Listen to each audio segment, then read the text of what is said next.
Chaque chaîne alimentaire a, selon la région du monde, ses propres prédateurs de premier ordre. Par exemple, les terres sauvages d'Eurasie abritent aigles, loups et renards, l'Afrique des grands félins, l'Amérique du Nord des ours, cougars, coyotes, faucons, belettes, etc. Semant le chaos, ils battent leurs proies sans pitié et les dévorent comme s'il n'y avait pas de lendemain.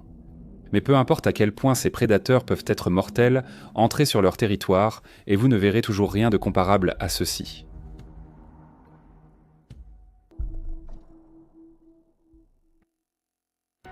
Voici le territoire d'un oiseau à peine plus grand qu'un moineau domestique, mais bien plus féroce ou, pour être plus précis, plus dérangé que la moitié de la chaîne alimentaire réunie. Connue sous le nom de boucher des cieux, cette petite créature féroce ne tue pas seulement pour se nourrir, elle tue aussi pour le plaisir. De l'imitation des chants d'autres oiseaux pour les attirer, au fait de tuer bien plus qu'il ne peut manger, et surtout d'empaler ses proies vivantes sur des épines, ou des clôtures barbelées comme des trophées. Ce qu'il laisse derrière lui est une scène si dérangeante qu'on dirait littéralement quelque chose sorti d'un film d'horreur. Et ça ne s'arrête pas là. Cet acte barbare est justement ce qui fait craquer les femelles pour les mâles. Voici Shrike l'empaleur.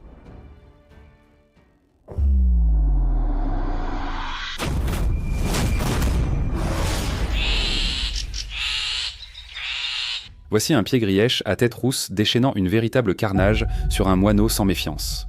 Le petit assassin venait d'embusquer le moineau en plein vol, le percutant comme un missile guidé et envoyant la pauvre créature s'écraser au sol. Ce qu'il fait ensuite, c'est enfoncer son bec crochu directement dans la colonne vertébrale de l'oiseau, sectionnant les nerfs avec une précision terrifiante pour le laisser paralysé mais vivant. Mais croyez-le ou non, ce n'est que la moitié de sa sinistre expédition de chasse. Ce qui se passe ensuite semble tout droit sorti d'une chambre de torture médiévale. C'est pourquoi ces prédateurs sont connus et redoutés comme des bouchers. Mais avant d'en arriver là, présentons comme il se doit ces oiseaux tueurs. Les lanidés, ou plus communément appelés pieds-grièches, sont une famille de passereaux qui comprend 34 espèces réparties en 2 genres, vivant dans les régions eurasiennes, africaines et nord-américaines, où ils prospèrent dans de vastes espaces ouverts, comme les prairies sèches et les broussailles clairsemées. Leur nom de famille vient du mot latin signifiant « boucher », car on les appelle les oiseaux bouchers. Dans presque toutes les régions sauf l'Australie, où les pieds-grièches n'existent pas et où ce nom appartient à un groupe d'oiseaux complètement différent. En termes de taille, les pissengrillèches appartiennent à la catégorie des oiseaux de taille moyenne, un peu plus grande qu'un moineau domestique moyen, allant de 16 à 25 cm. Cela dit, certaines espèces de l'un de ces 2 genres peuvent atteindre une 50 cm grâce à leurs longues plumes caudales en forme de ruban. Leur mélange caractéristique de plumage gris, brun, noir et blanc, souvent accompagné de rayures nettes et de marques audacieuses, varie selon les espèces et les populations, ce qui donne à chaque groupe un style légèrement différent. En parlant de caractéristiques, si les pissengrillèches sont connus pour une chose avant tout, ce n'est pas pour leur couleur, mais pour leur carnage. Contrairement aux grands oiseaux prédateurs comme les aigles et les faucons, les pissengrillèches ne sont pas des rapaces et ne possèdent donc pas l'un des principaux outils de la prédation aérienne. Une paire de serres puissantes et acérées, là où les véritables rapaces peuvent compter presque entièrement sur leurs griffes pour saisir, maîtriser et déchiqueter leur proie. La pie-grièche, dépourvue de cet équipement naturel, devrait théoriquement être désavantagée, mais c'est là que son atout le plus mortel entre en jeu. Grâce à son bec crochu et à son ingéniosité, cette pie-grièche vient de saisir une proie de choix dans son bec puissant en la tenant par la bouche. Voyant que le lézard se débat, l'oiseau bondit et se tord tel un acrobate, secouant violemment sa proie en plein vol, essayant de finir le travail sur le champ. Mais cela ne représente que le milieu de cet épisode de chasse.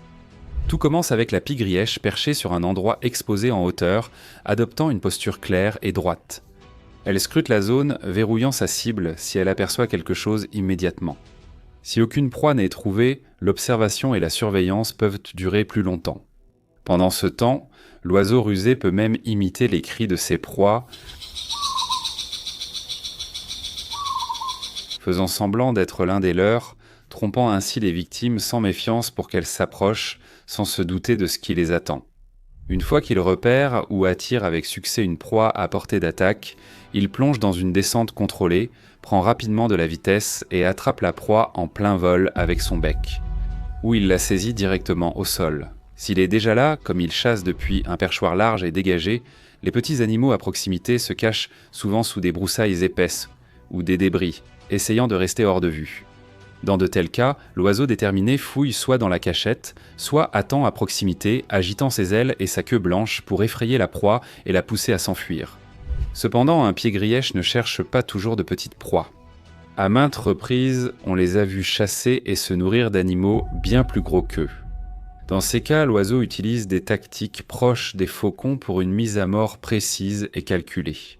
Il plane à grande vitesse et plonge son bec dans le cou ou la tête de l'animal, assénant un coup vif et puissant qui provoque une blessure semblable à un coup de fouet. Il tue ou paralyse souvent la proie avant qu'elle ne s'en rende compte. Que se passe-t-il si le premier coup ne fait pas complètement le travail et que la proie parvient à survivre à la première attaque ? Le prédateur reste calme, poignarde et tord la colonne vertébrale, tirant sur les nerfs jusqu'à ce que la proie soit paralysée et sans défense. Toujours en vie mais complètement incapable de bouger. Ses muscles du cou renforcent et stabilisent la tête, lui permettant d'asséner des coups précis et puissants avec son bec crochu. Au-delà de ça, le bec lui-même n'est pas seulement une pointe acérée, comme chez l'humain. Les pies-grièches ont 2 projections de kératine sur le bec supérieur, nommées dents tomiales. Ces projections lui permettent de trancher ses proies avec précision et renforcent la prise de son bec recourbé, lui permettant de tenir fermement des proies qui se débattent, même plus lourdes que lui. Cette grande pie-grièche grise a été filmée torturant une souris sans défense, lui infligeant un coup à la colonne vertébrale pour la paralyser et s'assurer qu'elle ressente chaque instant. Le prédateur au sang-froid n'a cessé de saisir puis de relâcher sa proie, attendant presque patiemment que la blessure fasse pleinement effet, tel un tueur maîtrisant parfaitement l'issue de la situation. Après avoir capturé sa proie, la pie-grièche la porte dans son bec jusqu'à une épine voisine, des broussailles, des fils barbelés ou tout objet pointu. Là, elle empale la proie, souvent encore vivante, puis la laisse là pendant des heures, voire des jours, laissant le soleil ramollir le corps et le faire mûrir. Mais cela ne s'arrête pas là. L'oiseau va encore plus loin, utilisant ce qu'on ne peut décrire que comme des techniques de boucherie primitive. Il déchire sa proie en morceaux faciles à gérer, de la taille d'une bouchée, ou, si la proie est toxique, comme un insecte venimeux ou un petit reptile, la pie-grièche la laisse sur l'épine jusqu'à ce que les toxines se dégradent suffisamment pour la rendre comestible. Des experts ont observé ce comportement avec des animaux comme le crapaud commun, dont la peau est toxique, alors que la chair ne l'est pas. Dans ces cas, les pièces-grièches empalent le crapaud et enlèvent soigneusement la peau toxique de la tête avec des gestes précis, comme un boucher préparant de la viande propre. Son régime alimentaire polyvalent va des insectes et des arthropodes comme les sauterelles et les papillons à une grande variété de lézards de petite et moyenne taille. Des serpents venimeux, des oiseaux, des rongeurs comme les souris et les spermophiles, et même des hermines, qui sont des mustélidés ressemblant à des belettes, connues pour leur propre capacité de chasse brutale, mais elles tombent tout de même victimes de l'appétit implacable de la pie-grièche. Fait intéressant, des études récentes indiquent qu'une pie-grièche n'a besoin que d'1 ou 2 rongeurs par jour pour son métabolisme énergique. Mais ce prédateur impitoyable tue souvent bien plus que nécessaire, accumulant des victimes pendant des jours, voire des mois. Ces proies supplémentaires sont laissées empaler sur des épines ou des brindilles pointues, créant des lieux de stockage glaçants appelés garde-manger ou réserves, souvent remplis d'une variété de proies empalées, toutes suspendues comme des trophées. Et comme ces oiseaux sont généralement moins nombreux que les autres oiseaux granivores, il est rare d'apercevoir une pie-grièche seule dans la nature. Les experts comptent souvent sur l'observation de ces sites d'empalement comme indice de la présence d'une pie-grièche à proximité. Ces sinistres gardes-manger servent aussi d'avertissement aux rivaux, les incitant à rester à l'écart sous peine de subir le même sort. Et cela fonctionne très bien sur la plupart des concurrents locaux, sauf pour quelques-uns, dont l'un est le grand géocoucou. Les grands géocoucous sont connus pour manger des oisillons, y compris ceux des pie-grièches. La rivalité est telle que la présence d'un grand géocoucou près du nid suffit à provoquer une défense agressive. Les parents pie-grièches réagissent par des attaques en piqués répétés, tentant de chasser la menace ou de la tuer sur le champ. Le grand géocoucou, en réponse, esquive simplement leurs attaques et utilise la panique croissante de la pie-grièche comme guide. Plus elles paniquent, plus il sait qu'ils se rapprochent de leur nid. Un autre usage de leur site d'empalement, et peut-être le principal, en dehors de servir de réserve de nourriture, est pour les mâles d'attirer les femelles. Plus un mâle empale et stocke de proie, plus il paraît capable à une éventuelle partenaire, ce qui lui permet souvent d'obtenir le meilleur choix. C'est pourquoi le comportement d'empalement et l'accumulation de proies atteignent leur apogée pendant la saison de reproduction, en avril et au début du mois de mai, lorsque les femelles choisissent activement leur partenaire.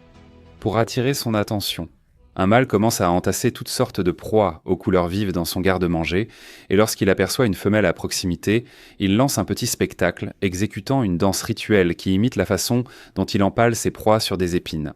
Il lui propose même une bouchée en disant « Regarde ce que j'ai attrapé en premier ». Les femelles restent indifférentes, comme si elles allaient de prendre la nourriture, sans plus. Mais le mâle continue de séduire, chantant et appelant plus fort.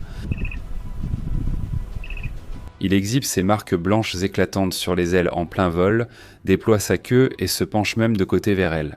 De temps en temps, tôt ou tard, elle cède, se joint à son spectacle, et leurs chants en solo deviennent des duos. Vient ensuite l'accouplement, suivi d'une courte période de gestation d'environ 15 à 16 jours avant qu'elle ne ponde ses œufs. Cette période entre l'accouplement et la ponte est décisive. Le mâle doit rester proche, nourrir et protéger la femelle contre tout autre mâle tentant de s'accoupler avec elle encore réceptive. Même dans ce cas, ses chances d'être le seul père tournent autour d'1 sur 3. En conséquence, les nids de nombreuses espèces de pièce-grièche se retrouvent souvent avec des oisillons issus de plusieurs pairs. On dirait qu'elle n'est pas très fidèle. En raison de leur petite taille, ces oiseaux féroces ne sont pas dangereux pour l'homme, mais utiliseront leur bec acéré s'ils se sentent menacés. L'écologiste du désert et auteur James W. Cornett a raconté un jour dans un article comment une simple tentative de poser une bague sur la patte d'une pie-grièche s'est terminée avec l'oiseau agressif qui lui a déchiré le doigt. Cela dit, les humains ont causé bien plus de tort aux pièces-grièches qu'elles ne nous en ont jamais causé. Célèbres pour leurs chants, les pie-grièches sont souvent capturées et gardées comme animaux de compagnie dans diverses régions. En outre, des causes humaines comme la destruction de l'habitat et le changement climatique ont gravement affecté plusieurs populations locales de pièces-grièches, certaines ayant disparu. Dans l'ensemble, cependant, la situation n'est pas si mauvaise. Parmi les 34 espèces de pie-grièches réparties en 2 genres, 30 sont jugées de préoccupation mineure par l'Union internationale pour la conservation de la nature. 3 sont presque menacées et une seule en danger critique d'extinction. Donc pour l'instant, ces habiles empaleurs parviennent à tenir leur position. En parlant d'empaleurs, saviez-vous que le tristement célèbre souverain du XVe siècle de la Valachie ou de la Roumanie actuelle, Vlad de Dracula, empalait littéralement ses ennemis? Il tirait une chaise et dînait près de ses victimes empalées, tenant sa cour comme si de rien n'était.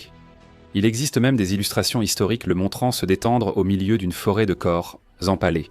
C'est une ressemblance troublante, n'est-ce pas? Ça pousse à se demander si Vlad s'est inspiré du Shrike ou si les Shrike ont pris quelques pages de son effroyable manuel. De toute façon, aucun d'eux ne viendra nous chercher. Alors, qu'est-ce qu'on en sait finalement? J'aimerais quand même savoir ce que vous en pensez, partagez vos avis dans les commentaires et, comme toujours, on se retrouve dans la prochaine vidéo.